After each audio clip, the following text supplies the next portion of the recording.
乌战场再升级，俄核导弹逼近北约边境，俄核心区震荡，莫斯科大停电，乌年末再添战果。戳穿中共伎俩，专家曝光两栖登陆恐成噩梦。伊朗经济崩塌，全民反抗。沙特空袭穆卡拉，中东再开战。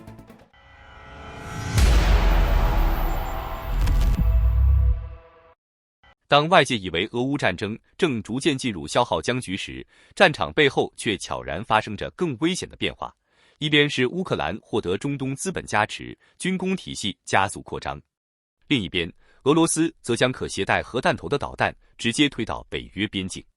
一场围绕远程打击能力的暗战正在升级。据德国图片报披露，阿联酋军工巨头 Edge 集团正计划以 7.6 亿美元收购乌克兰 Firepoint 公司 30% 股份。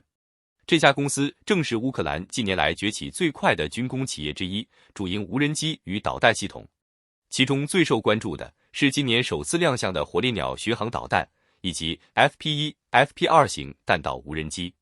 这些武器已在俄乌战场实战使用，被认为是乌克兰近年来少数验证过战果的国产打击系统。随着阿联酋资本进入，乌克兰军工产能有望进一步扩大。这不仅是商业合作，更是一次地缘政治战队。值得注意的是，就在不久前，阿联酋与印度曾因乌军无人机袭击普京官邸的传闻，对基辅表达不满。但这起事件本身疑点重重，乌克兰方面迅速否认，俄方也未能提供实质性证据。泽连斯基随后公开反击，直言部分国家对俄军持续轰炸基辅民用设施保持沉默，却对一则未经证实的消息大做文章，这种双标令人失望。这也暴露出一个现实，在俄乌之间，许多国家仍在摇摆，但资本与安全利益正在悄悄选边。几乎在同一时间，白俄罗斯突然宣布，俄罗斯的针数导弹系统已正式进入战备状态，并首次公开部署画面。画面显示，导弹发射车在林地中机动，外界普遍判断地点位于白俄罗斯东部的克里切夫6军事基地，距离俄罗斯边境仅5公里，距离乌克兰约180公里。该导弹具备携带核弹头能力，被俄方视为强化对欧洲战略威慑的重要筹码。俄媒称，该系统部署在接壤乌克兰、波兰、立陶宛与拉脱维亚的区域，一旦冲突爆发，可大幅缩短对欧洲目标的打击时间。普京本人也强调，真果树飞行速度超过音速10倍，几乎无法拦截。表面上看，这是一次对北约的高调示威，但在强硬表象之下，俄罗斯的真实处境却远没有那么从容。美国研究人员通过卫星影像迅速锁定了部署位置，位于白俄罗斯东部的一处废弃空军基地。也就是说，尽管俄军刻意隐匿行踪，其关键战略资产仍处于西方情报体系的实时监控之下。更具讽刺意味的是，白俄罗斯总统卢卡申科无意中泄底，透露部署的真果树系统数量不会超过12套。这一数字直接削弱了俄方试图营造的战略震慑规模感。虽然普京声称该导弹射程可达5500公里，甚至具备打击美国西部的能力，但多名西方军事专家对此持保留态度。一名美国官员直言，真果树并非改变战局的武器，即便具备高速度与远射程，其实际军事价值仍受制于数量、部署环境与指挥体系。更重要的是，它无法改变俄军在乌克兰战场上推进受阻的现实。事实上，俄罗斯此举更像是一场政治表演，通过核威慑的姿态，试图迫使西方在对乌军援问题上踩刹车。白俄罗斯总统卢卡申科一直是普京最坚定的盟友之一。2022年，俄军正式借道白俄罗斯发动对乌克兰的初期攻势，但白俄军队始终未直接参战。此次同意部署真果树，象征意义大于实战意义。它不仅让白俄罗斯进一步被卷入俄乌冲突，也使其成为北约重点监控的前沿区域。从战略角度看，这更像是莫斯科在不断收缩的地缘空间中，被迫将风险外溢给盟友。在乌克兰战场陷入拉锯、国内经济承压、国际孤立加深的背景下，俄罗斯频繁展示核肌肉，本质上是一种心理战。这既是向西方发出的警告，也是对国内民众的一次强国叙事维稳操作。另外，随着乌俄战争持续焦灼，俄罗斯正在尝试一条愈发敏感也更危险的路线。继朝鲜被指派兵力进入前线后，如今又有俄方军事专家公开建议，直接向朝鲜租借苏联时期的苏 -25攻击机，用于对乌作战。这一说法迅速引发外界高度关注。据军事媒体 Defense Blog 报道，俄罗斯军事专家弗拉基米尔·赫鲁斯塔列夫近日表示，俄罗斯完全可以从朝鲜引进苏 -25攻击机，以弥补前线空中支援能力的不足。他认为这将是一种现实且高效的补充方案。赫鲁斯塔列夫的判断并非空穴来风。在不久前的朝鲜空军成立80周年阅兵中，外界注意到朝鲜展示的苏 -25攻击机挂载了一枚外形异常的导弹。这款导弹呈方形轮廓，外观与德国和瑞典联合研发的金牛座巡航导弹高度相似，引发军事观察界强烈关注。赫鲁斯塔列夫指出，如果这一导弹具备可靠作战性能，那么从朝鲜租借苏 -25并投入乌克兰战场，对俄罗斯而言将是务实选择。一方面可迅速补充战机数量，另一方面也能用精确制导武器替代过去大量消耗的非制导火箭弹，提高打击效率与作战灵活性。这番话的潜台词十分明确，俄军当前在航空兵力与精确打击能力上已明显承压。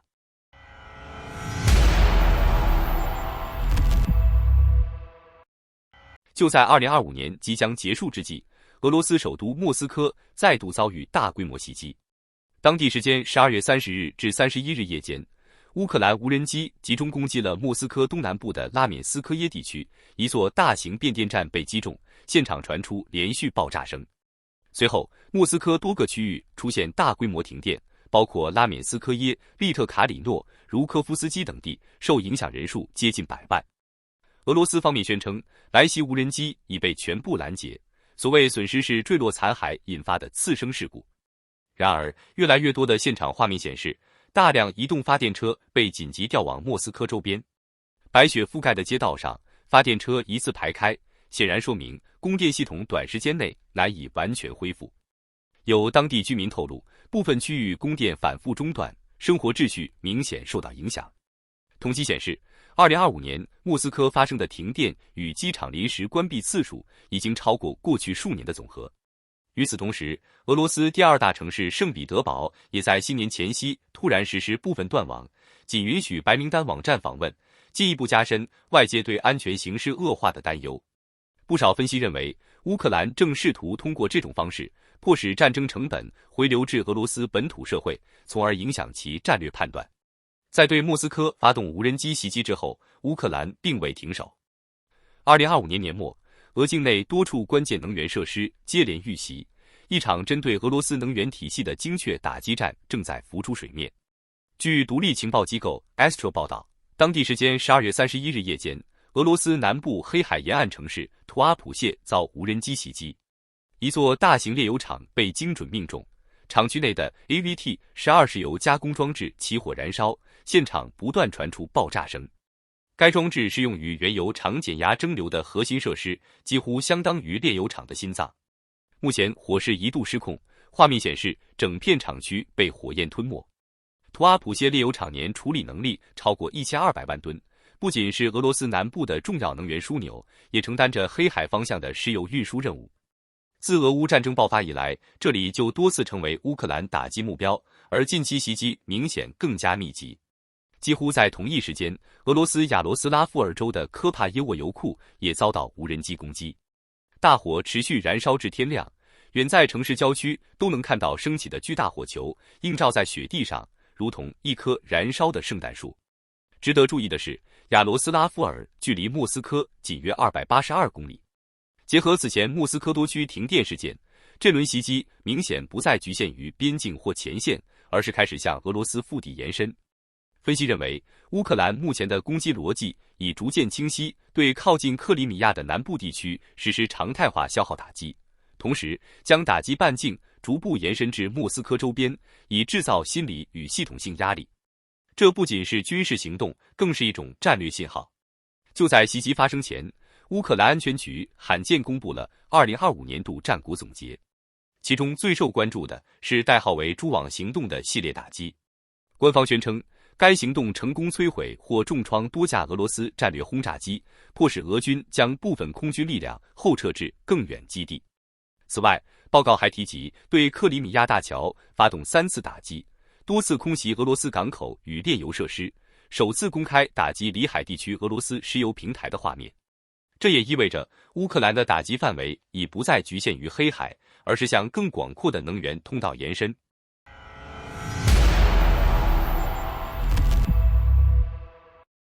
最近，中共环台军演真的是临时反应吗？答案可能恰恰相反。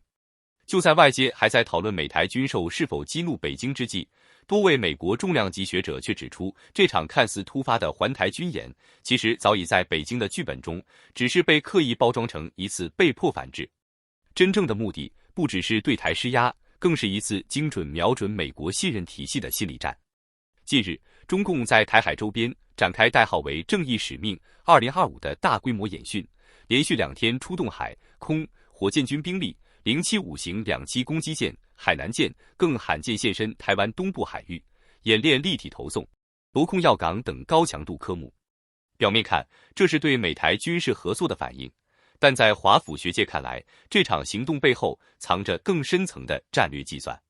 前美国在台协会理事主席、现任布鲁金斯学会资深研究员卜瑞哲 （Richard Bush） 直言，北京的核心目的之一是不满台湾向美国扩大军购，并刻意让台湾社会感到不安，不是更安全，而是更脆弱。同时，这也是中共为未来对台军事行动提前进行的实战化准备。而美国企业研究所研究员费瑞安则进一步点出，北京这次行动至少包含3层算计。第一，这场军演本就计划在内，只是被重新包装。北京将原本就会进行的军事演训，刻意塑造成反制美方军售的回应，并选在军售公布11天后出手，制造一种美国挑衅在先的叙事。但事实上，美方只是按照台湾关系法例行运作。第二，精准挑选时机，压缩美国反应空间。军演发生在美国圣诞、新年假期期间，华府决策节奏天然放缓。同时，川普正试图在4月访中前维持中美关系表面稳定，不愿轻易升高对抗。北京显然看准了这一点，赌美国不会强硬回应。第三，动摇外界对美国承诺的信心。对台湾，北京要传递的讯号非常明确，依靠美国并不可靠，安全承诺附带条件，最终妥协似乎才是现实选项。而对国际社会，北京则试图塑造一种印象，美国的红线正在后退。费瑞安强调，无论是否发生军售，北京本就会在台海进行演训，只是这一次刻意叠加政治叙事，最大化削弱外界对美国可信度的信任。华府若应对失当，等同默许这一叙事成立。与此同时，军事层面的真实风险也被重新讨论。自由时报与台湾国防研究倡议联合推出的台海情势简报室指出，尽管中共近年来持续强化两栖作战能力，但由演转战并非外界想象中那么容易。台防务研究人士吴浩宇援引《华尔街日报》分析指出，若中共此刻发动攻台行动，很可能会成为人类史上最困难的两栖作战之一。原因有二：其一，台海气候恶劣，适合大规模登陆的时间窗口极短；其二，台湾复杂的地形结构使大规模兵力投送与持续补给难度极高。换句话说，中共确实在逼近，但并非已具备轻易取胜的条件。这场军演与其说是为开战铺路，不如说是一场精心设计的心理战、政治战与认知战。真正被检验的不只是台海的军事平衡，更是美国是否仍愿意为他的承诺付出代价，而台湾又是否能在压力之下稳住信心。当外界的目光还聚焦在台海是否会突然开战时，另一场更危险却更少被注意到的风暴正在中东悄然成型。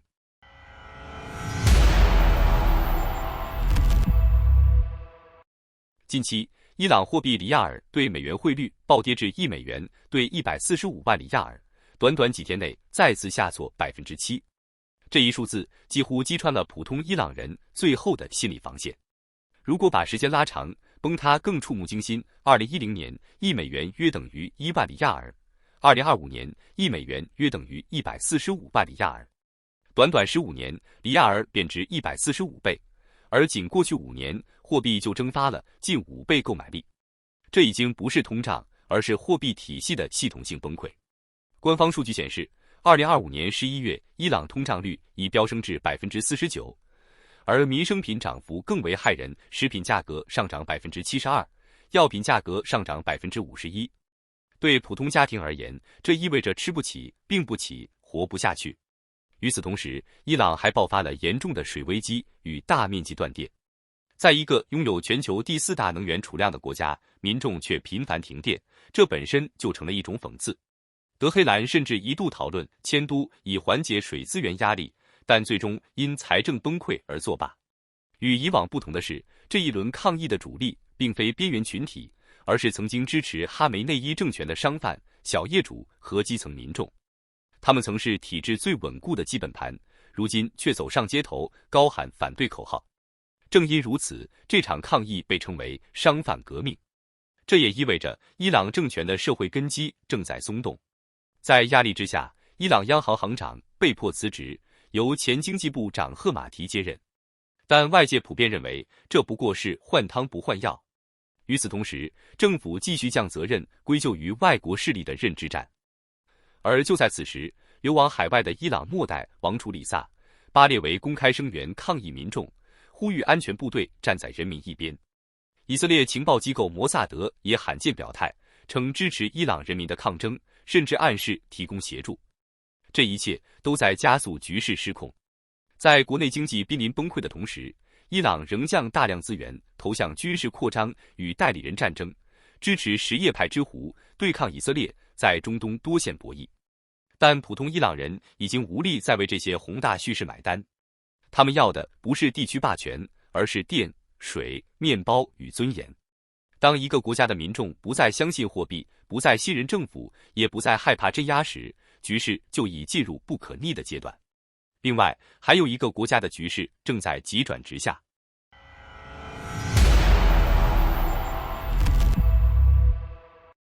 日前，沙乌地阿拉伯突然对也门港口城市穆卡拉发动空袭，震动整个中东。这不只是一次军事行动，更像是一枚被引爆的政治炸弹。沙乌地与阿联酋之间长期压抑的矛盾正被正式摊上台面。空袭穆卡拉导火线是什么？根据沙国官媒沙特通讯社说法，此次行动是针对运送武器的船只与车辆，目的是阻止非法军火流入也门。沙方指控这些武器来自阿拉伯联合大公国，但阿联酋随即否认，强调并未向当地运送任何军事物资，双方说法严重对立。这场空袭的地点穆卡拉港位于也门东南部，距离南部重镇亚丁约480公里，是目前由南方过渡委员会实际控制的重要港口之一。也正是这一点，让事件迅速升温。若只把也门战乱视为内部冲突，已经完全跟不上现实。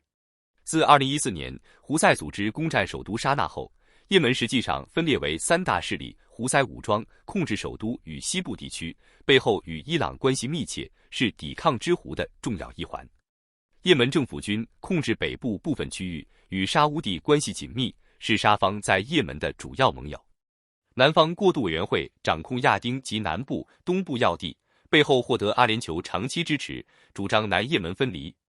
也正因如此，也门战争早已演变成一场多方角力的代理人战争。虽然沙乌地与阿联酋长期被视为盟友，但在也门问题上，双方的战略目标并不一致。沙乌地希望维持一个统一、可控的也门，以确保自身边境安全，